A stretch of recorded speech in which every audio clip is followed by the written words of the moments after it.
PhilHealth nagbabala kontra text scam. Ayan na, meron naman ako isang special announcement. Ito po ay totoo po to, kaya mag-ingat-ingat po kayo. Mga peking website na nangongolekta ng personal na information.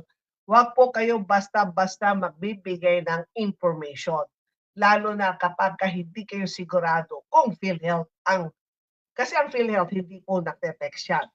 Nagbabala ang PhilHealth Insurance Corporation, PhilHealth, sa publiko laban sa kumakalat ng mga mapanlinlang na text message at peking website na ginagamit ng mga cyber criminal upang makuha ang sensitibong personal at financial na impormasyon ng mga miyembrong ito. Sa inilabas na Advisory number 2026-0032, sinabi ng PhilHealth na nakatanggap sila ng mga ulat hinggil sa kahina-hinalang SMS o text blast na nagpapadala ng mga link patungo sa isang hindi otorisado website na hinihikayat ang mga miyembro na i-update umano ang kanilang health insurance identification information. Isang hakbang na ginagamit ng mga manloloko upang makuha ang mahalagang datos ng kanilang mga biktima. Nilinaw ng PhilHealth na walang itong kinalaman sa naturang mga mensahe at website at pinaniniwalaan bahagi ito ng isang phishing scam na isinasagawa ng mga cyber criminal.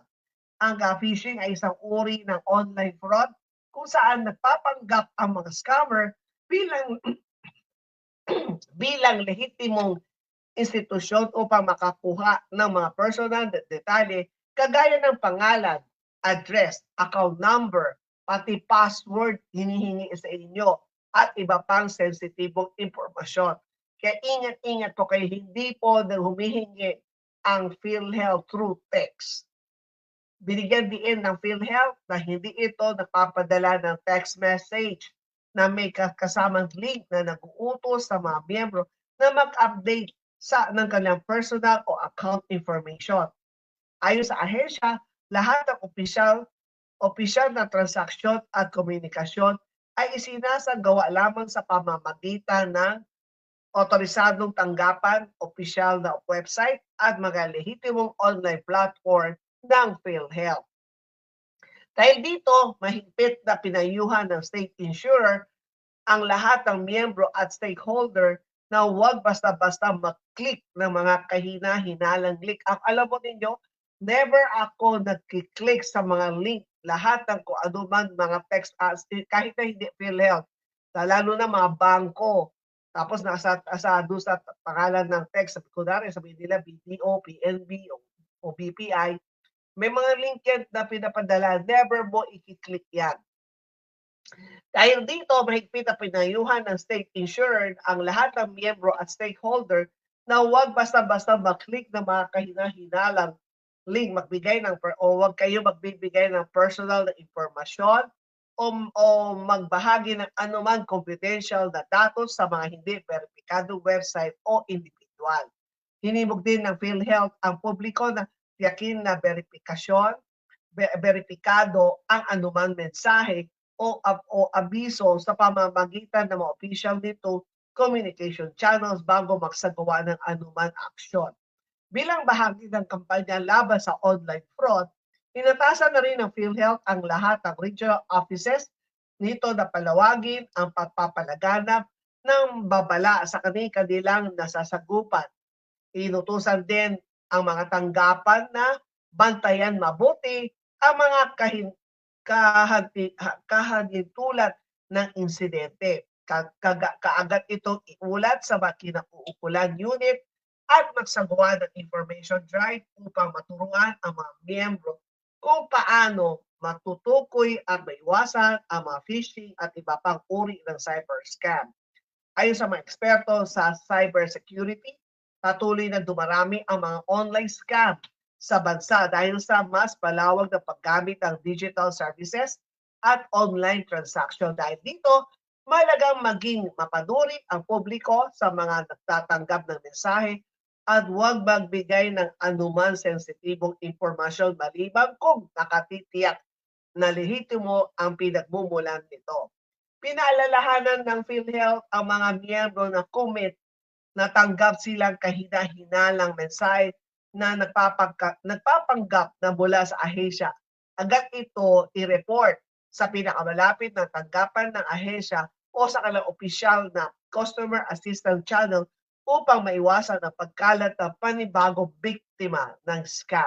Kaya inulit ko po, wag po kayo magkiklik kung anuman klaseng kung hindi lang sa PhilHealth. Basta kung meron nagte-text sa inyo at nakita po ninyo may mga link na wag niyong pipindot. Kahit na po sa email, mag-ingat-ingat po kayo.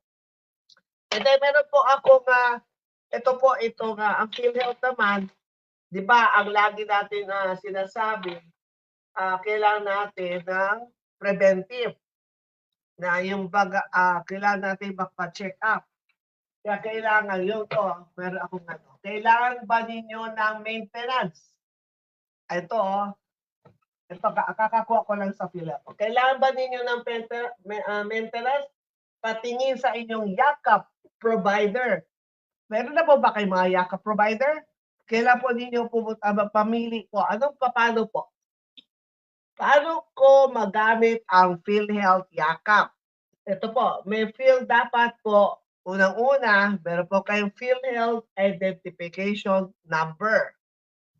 Ito po, pero huwag kayong mag-alala. Pag wala po kayong PhilHealth Identification Number, kadalasan yung mga yakap na kapag yung mga kapag meron pong pumupunta po sa inyong area, let's say, kunwari itong facility, may kasama po siya taga PhilHealth, yun po, pag wala po kayong PhilHealth ID number, doon sa on-site, magagawa kayo kaagad na PhilHealth ID. And then, ang dapat nyo gawin, magparehistro po sa PhilHealth. And then, ito po, pumili po kayo ng Yakap Clinic. Dito, sumali po kayo kaya kailangan po mag-download po muna kayo ng eGov app. Kapag meron na po kayong eGov app, ayun po, ngayon, hanapin po ninyo ang PhilHealth Member Portal. And then, meron doon, mabibili po kayo ng facility. Kunwari, kung kayo po ay taga-Pasig, tapos meron po, pipiliin po kayo, kunwari, meron doon Prime Hospital and Medical Center Pasig, kasi hospital po yun. Kung ako, ang choices ko, mas gusto ko either laboratory o hospital. Kasi may bibigay nila ang dapat ibigay. And then, after ng registration, doon sa eGov, meron po doon sa tinatawag na PhilHealth Check Utility, yung liveness, na kailangan i-check ko talaga ikaw yun, ikaw ba si Juan de la Cruz, ito pa talaga birthday mo, sine-check po yun. And then after that, kung nakapili na po kayo ng Yakap Clinic po ninyo, magpa first patient encounter na po kayo. Ito yung tinatawag na first patient encounter, health risk, health risk assessment. So may mga doktor na mag-interview sa inyo, magtatanong sa inyo, alamin ninyo, kailan ba kayong ang pinakahuling check-up po ninyo? Meron po ba kayo nararamdaman? Meron bang masakit sa katawan? Minsan po ba, tapos meron po mag-check ng BP po ninyo, blood pressure, kung mataas po ba ang BP nyo. And then, after ng first patient encounter, magpalista, pumirma na sa yung tinatawag na Yakap Empanelment Slip. Dito sa Empanelment Slip, pipirma po kayo kung, sa kanina, napagin ko kung napili po ninyo ay kung kayo taga-Pasig at ang napili po ninyo ang Prime Hospital and Medical Center Pasig, doon na yun. Yun talaga, ilalagay nyo, itong gusto ko. So, nandiyan ka na, and then magpakonsulta na. Ito na sinasabi ko, magpakonsulta na, mag-recommenda na yung doktor naman, kapag tinignan na po kayo, magka-recommend na siya ng gamot o laboratory. At kunwari, pag nalaman niya na may cancer, parang may suspect, may cancer. Okay, nakapa nila, may bukol. Dito na papasok ang cancer screening test kung kinakailangan. So, inuulit ko po ha, Pag hindi pa po kayo Yakap member, magpaano na po kayo?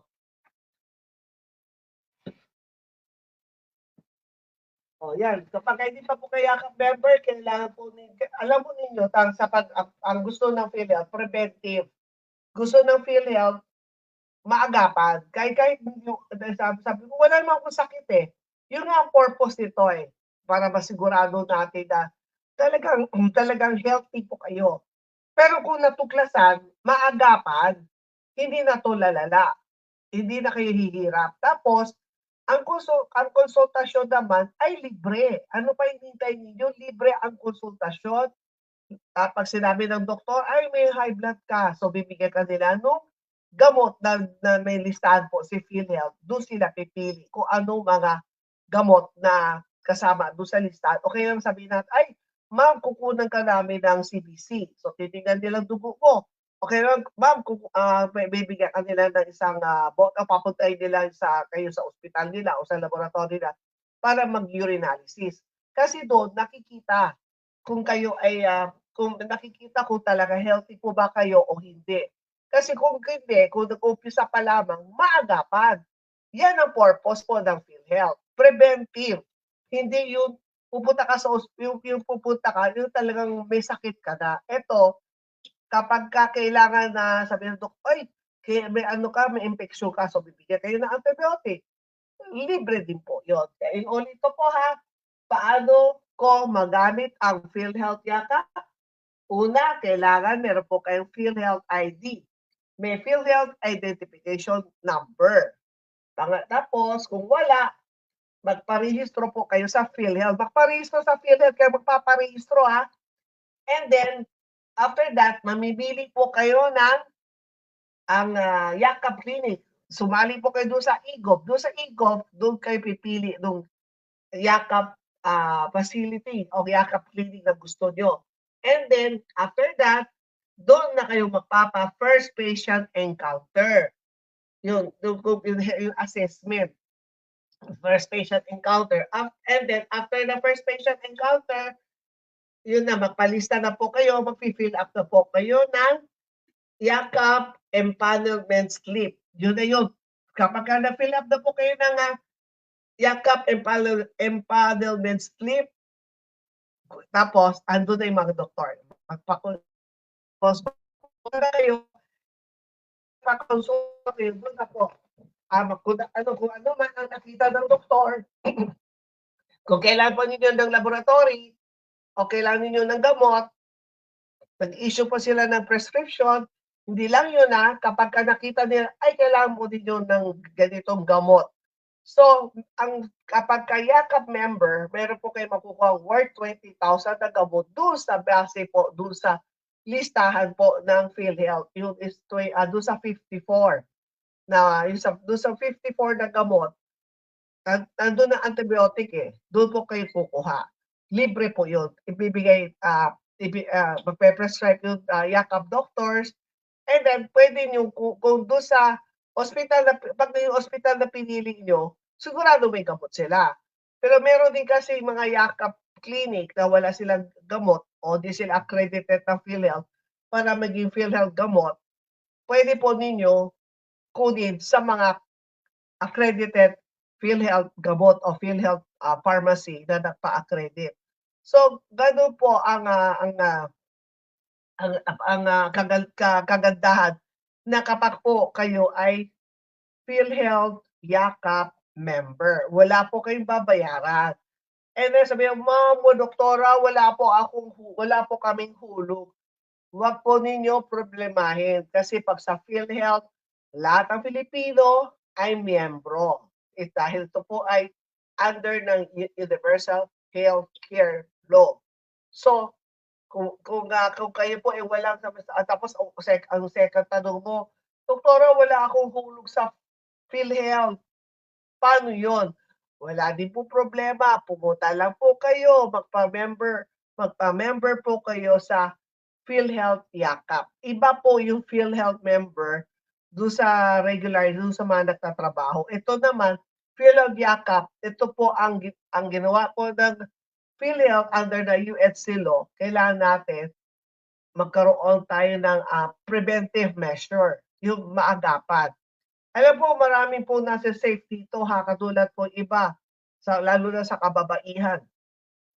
Doon, pagka may nakapaang doktor, naagapan, di ba? So, kapag ka nakita ng doktor na, kasi ang doktor alam nila minsan kinakapa nila, o kaya minsan nakikita sa kapag sila nag-request ng blood chemistry o may pinapagawa blood test, doon makikita. Kapag sa sinabi na may symptoms na may cancer sa breast, so meron ng cancer screening, doon ako ipapa-mammogram. Kaya yun po ang purpose po ng PhilHealth na bakit ito po ay lagi kong sinasabi na magpayakap na po kayo. Magpayakap na po kayo saan ang facility na gusto po ninyo. Kayo po ang mamimili. Kunwari, meron kayong pinili na Yakap Clinic nung sabihin natin nung 2025. Tapos hindi kumpleto. Hindi mo wala siyang laboratory, hindi po kayo nakapag-laboratory test. Wala problema 'yon. Pwede po kayong lumipat sa ibang Yakap Clinic kung saan niyo gusto. Kunwari, ang napili mo ninyo malapit sa bahay ninyo. Kaya lang, mas madalas wala ka sa bahay, mas madalas nandun ka sa trabaho. So, pwede po kayo pumili ng Yakap Clinic na malapit naman dun sa pinapasukan ninyo. O kaya naman, marami na ngayong Yakap Clinic na pumupunta sa mga malalaking kumpanya o factory o bodega, kasi nandun ang buong team.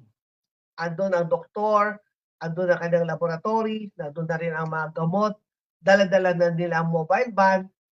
Yan po. Yan sa mga, lalo na sa mga nagtatrabaho ng Monday to Saturday, walang oras na magpa-check up. So, yan din ang kapag ka meron pong gano'n na pumunta sa company at doon kayo nagtatrabaho, wag na ninyo i-miss yung pakakataon. Siyempre mag-a-announce ang yung HR, magparehistro na po kayo at magpa-check up na kayo. And then kung kailangan ninyo ng gamot, bibigyan po kayo doon sa facility na yung Yakap Clinic na napili po ninyo, bibigyan po kayo ng libreng gamot, lalo na kung yun ang gamot na dapat na ibigay sa inyo ay kasama doon sa 20,000 in a year. Kunwari, pag hindi nyo nagamit yung 20,000 itong taon, tapos magpasok ng 2027, hindi yan magiging 40,000. So, mag-uumpisa na naman sa 20. So, bakit ayaw ninyong gamitin? Katulad ako, nung time na yun, tamang-tama sabi ko, masama ang pakiramdam ko. So, nagpa-check up ako doon sa Yakap Clinic. Alam mo ba ninyo, binigyan ako kaagad ng antibiotic. Tapos binigyan din niya ako ng para sa sipon. Nandun na naibigay na kaagad. Kasama po siya doon. And then meron din po siyang paracetamol. And then meron din siya pang high blood. Parang sa akin, meron akong, ang sa akin ay amlodipine. Binigyan din ako ng amlodipine. Libre po yun. Kasi yun ang nakita nila sa check-up ko. Doon sa kapag kayo nagpa-konsulta, kapag nakita ng Yakap doctors, magpe-prescribe sila, and then, kasi kasama na rin nila ang kanilang pharmacy, yung kanilang pharmacist, so, i-re-release na kagad yung gamot. Ganun lang po siya kabilis. Kaya yan po ang lagi kong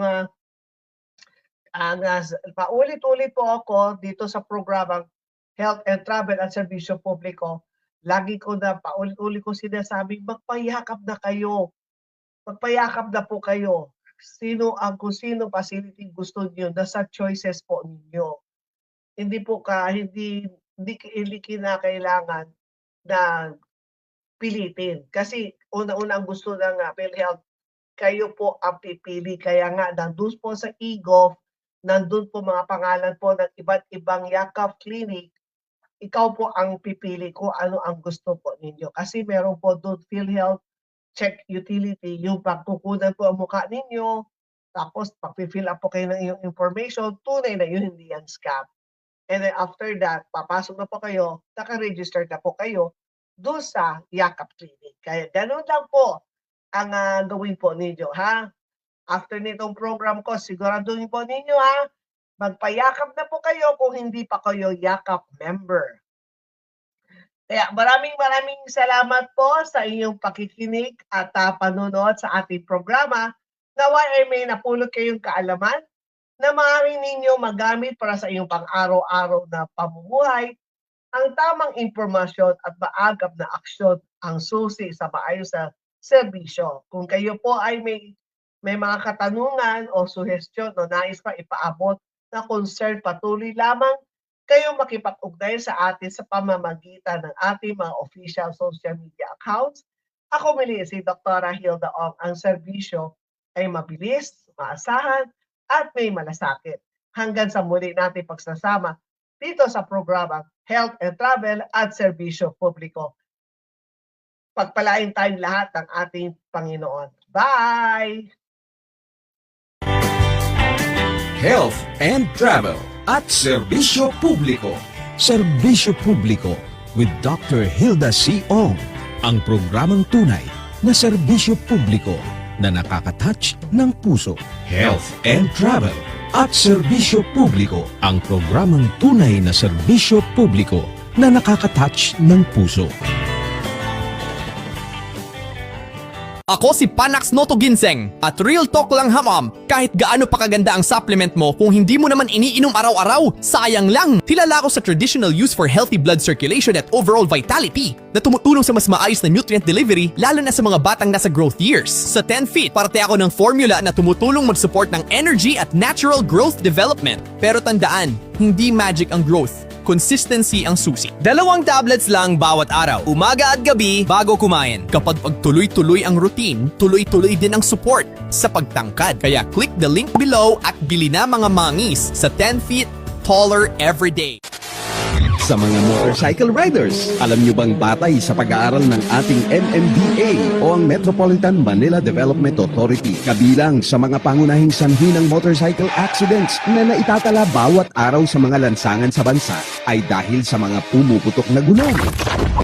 Kaya panahon na para palitan ang inyong mga gulong na karaniwan ay mula sa ibang bansa, dala ng pagtitipid ninyo. Naaakit kayo sa murang presyo, pero ang buhay ninyo ay nasa panganib. Narito na ang Leo Tire. Leo Tire. Leo Tire. Sigurado ka sa kalidad ng pagkakagawa dahil ito ay gawang sariling atin. Kaya tunay na maaasahan ang gawa ng Leo Tire Manufacturing Corporation. Leo Tire Manufacturing Corporation. Hindi ka agad na napupudpod at pumuputok. Tandaan, Leo Tire. Leo Tire.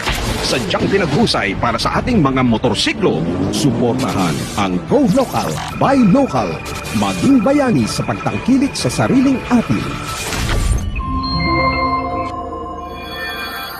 Ako si Panax Noto Ginseng at Real Talk lang hamam. Kahit gaano pa kaganda ang supplement mo, kung hindi mo naman iniinom araw-araw, sayang lang. Kilala ko sa traditional use for healthy blood circulation at overall vitality na tumutulong sa mas maayos na nutrient delivery lalo na sa mga batang nasa growth years. Sa 10 Feet, parte ako ng formula na tumutulong mag-support ng energy at natural growth development. Pero tandaan, hindi magic ang growth. Consistency ang susi. 2 tablets lang bawat araw, umaga at gabi bago kumain. Kapag pagtuloy-tuloy ang routine, tuloy-tuloy din ang support sa pagtangkad. Kaya click the link below at bili na mga mangis sa 10 Feet Taller